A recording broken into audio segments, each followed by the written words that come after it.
thank Dave for organising this little do and for inviting me and for his hospitality by being here. There was one thing that worried me, and I don't know how stupid a person can be. He's got a painting in his lounge here of him finishing a Comrades, and under the finishing time, and he's got there 10 hours 51 minutes. Now I can't understand why I couldn't have paid the artist to knock off 5 hours.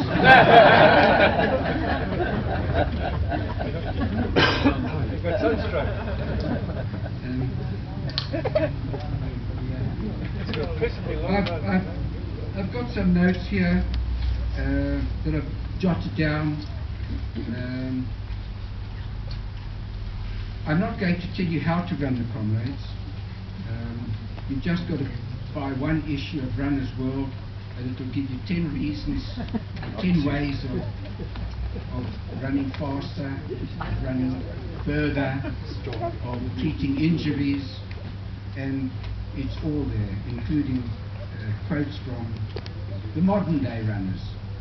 But I would like to touch on a few issues and give you some glimpses of how I trained. I'm not telling you that is how you should train, because every one of us is different.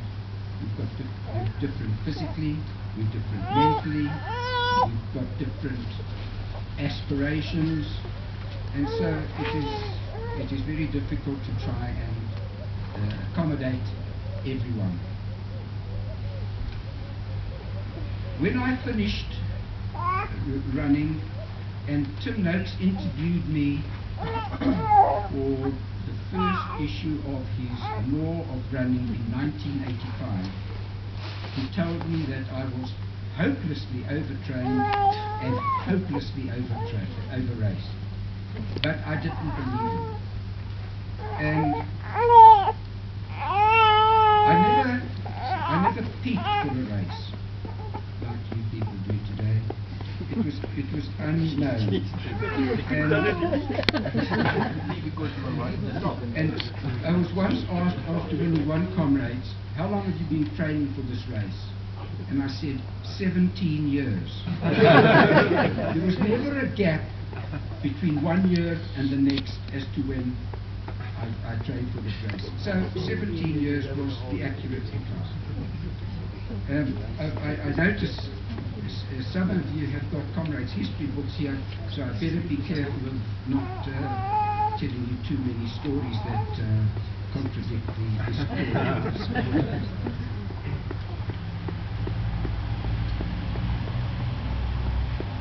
For me, my love of running was my greatest asset. It was also my greatest weakness, because I didn't peak, I trained, and I loved running so much that there were times when I should have been resting that I trained. And I had a period of about 5 years that I was anemic, lack of iron, and in those days there weren't doctors, physicians, scientists to tell me what was wrong with me. And it's because running was still so new. And when I started running, or when I did run, I was actually in the forefront of the running training technology. But as the years have gone by, I've gone further and further and further, and new ideas have come in, and things have changed so considerably. But I had passion. And passion means that you don't give up. And even in those 5 years of anemia, I still carried on training, because people said that I was burnt out, and I didn't believe that. And I carried on until I was introduced to Prophet Witz at it was actually at the non-European hospital then in Hillbrow. And first thing he did is he took bloods. And they discovered that I was anemic. And it made such a difference. Over a period of about 6 to 7 weeks, I used to have a training run. I was living in Hillbrow. I used to run down the Killarney Golf Course, the bottom end of the Killarney Golf Course, and back again. And over a period of about 6 or 7 weeks, I reduced my training time by 14 minutes without any extra effort. And that shows how anemic I was. And then it set me off on a different path. In all, I ran 403 races under the standard marathon distance. I ran 73 marathons and ultras, of which I won 29. Now, had I listened to Tim Noakes and what he preaches, it would have taken me 141 years to achieve.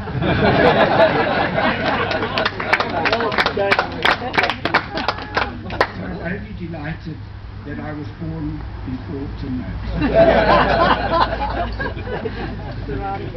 But in spite of all the training that I did, overtraining, over-racing, okay, I agree.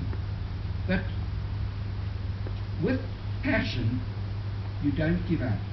And you extend boundaries, your own boundaries. You make your own boundaries and you work on them.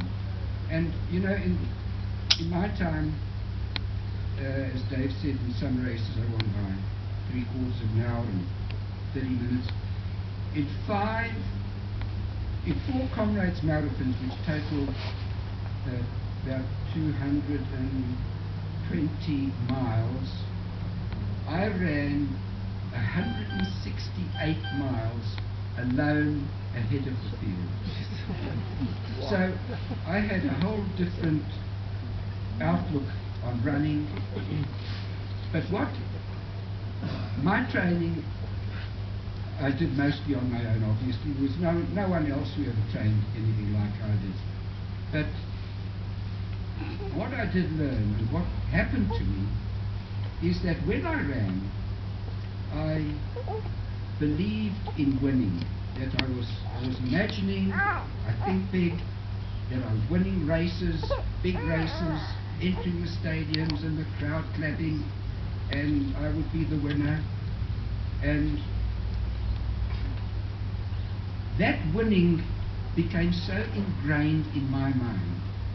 I could tell you honestly and truly, although I didn't talk about it ever, that there was never a race that I entered that I didn't think that I was going to win.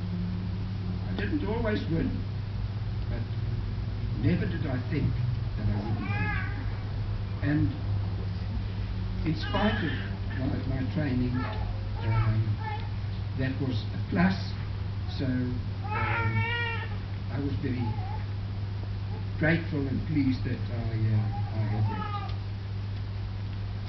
that thought and that constant repetition going on in my mind of winning all the time. Early in my running years,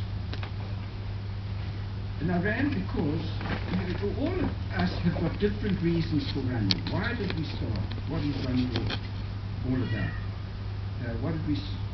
Why do we run? And we've all got different reasons. I ran because my mother died when I was 9, and I was sent to an orphanage, and I was always, up till then, weak, or apparently weak and underweight, and always getting tonics from doctors and so on. And when I was 13, I decided that I've got to make myself strong. I realized then that whatever I wanted in life was not just going to fall into my lap. And I wanted to make myself strong. And I built up myself mentally that I must be strong. And I decided to, when I was 13, one way of doing it was to go on a run. Go and run in the early morning. And I went and I had my run, a half mile, and straight away I started thinking, went in my mind that I was winning races. And that what set me off on then becoming a competitive runner. Even in my early days, I believed in Greek beliefs of a healthy mind and a healthy body. I believed, and I never ever made an excuse for losing a race. Not ever. I always also had the feeling that one must be generous in defeat and modest in victory. And that remained with me right throughout my life. What is running? It's a physical, emotional and psychological expression of who you are and what you are. When a race like the Comrades comes along and it gets tough, that's when a runner is stripped of his facade and all that's left of him is an aching body and a foggy mind. That's when you can really tell what a person is and who that person is. So, I'm going to put some thoughts to you. I always felt that you had to train yourself in order to train hard. I'm not telling you, anyone here, that you must follow what I say. I'm just telling you what I did, and that everyone is different and everyone should adapt to what suits them best. I'll give you some ideas of how I trained or what I trained. At the age of 20, I'd been running for 7 years, and I've taken this directly from my diaries. At this stage, an example of my training. Sunday, 72 Ks. Wednesday, 58. Thursday, 11. Friday, 42. Total of 194 Ks in 6 days. 21, I was doing Sunday, 86 Ks. Sorry, incidentally, that 58 on the Wednesday, I used to run to and from work.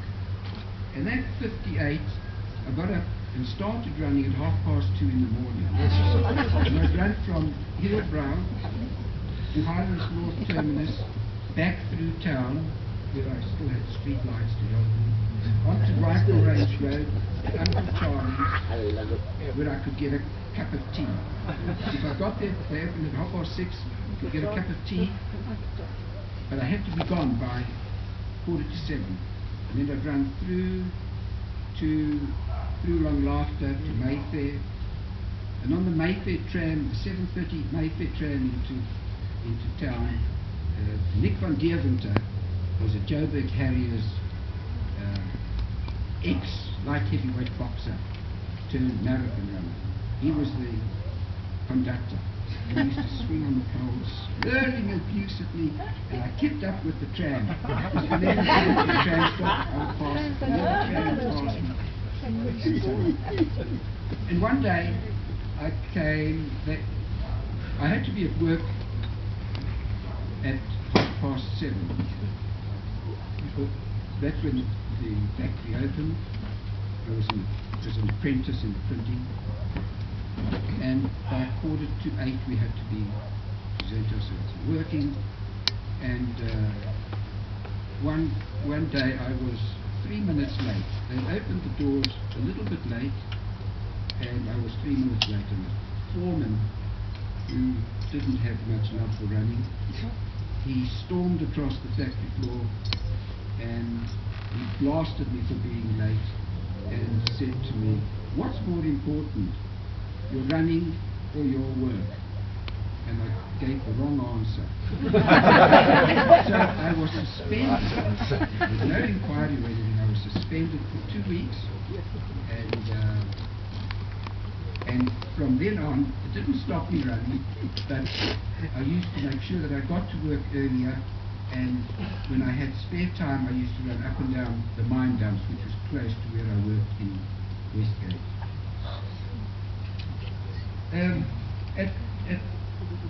That Uncle Charlie's, those days, I had only a vest. No one had t-shirts then.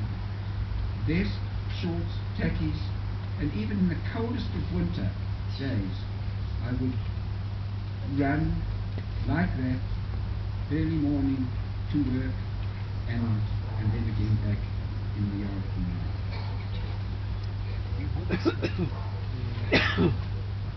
Later on, in my later years, my training went like this. In 1968, for instance, I've been out of racing. I took a 2-year sabbatical. And I've been out of racing for 2 Comrades, and I had been beaten in 1965 by Bernard Gomersall in the down run in what was the worst weather ever in the history of the Comrades. It snowed just above Pietermaritzburg. The whole of the hinterland was covered in snow, and this whole race was run in driving cold rain the whole day, and Gomersall beat me. And then in 1968 I hadn't been running, and in about January, February, some of my club runners and Jonas brothers asked me to come and join them in the run. And I went for this run. And at that time, the news came through that Gomersall was coming back. And I thought, gosh, I've got to beat him. I've got to enter. And without the normal training that I would have done, I started running. I tested myself in the Corky a month before, and I wasn't in good shape. And so I decided that I would go down to the Drakensberg, which I love. And I would run I decided, well, what am I lacking now? And I haven't been running, so I was lacking running. So okay, I must run more. So I went down to Drakensberg and I ran 3 times a day, and in 1 week I ran 440 kilometers. I ran before breakfast, then after breakfast, and a faster run in the afternoon. And I managed to beat him. But not only did I beat Gomersall, at that time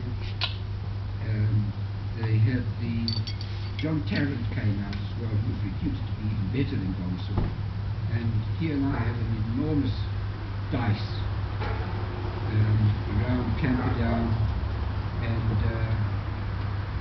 eventually he sprinted past me, and then he caught him up, and he'd sprint again, and I caught him up.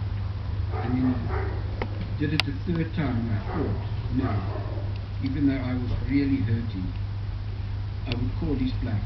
Because I had in the back of my mind read an article that he had failed to finish the 50-mile race in America while he was leading. And I thought, well, there's the chink in his armor. And if I could carry on, I would beat him. Well, I eventually, the last time he came up, I went with him, and then that was the end of it. Then Marnie Kuhn came up behind me, and at the bottom of Polly's, he was just 100 meters or so behind me. And I thought, well, okay. I knew that once at the top of Polly's, I knew it was a nice, easy 10K landing to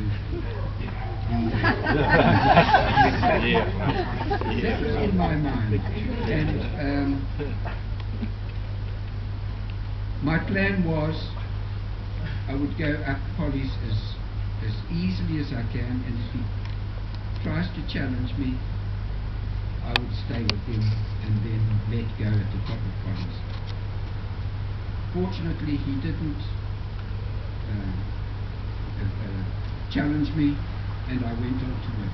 And that run gave me a lot of satisfaction, because I've been out of running for so long, and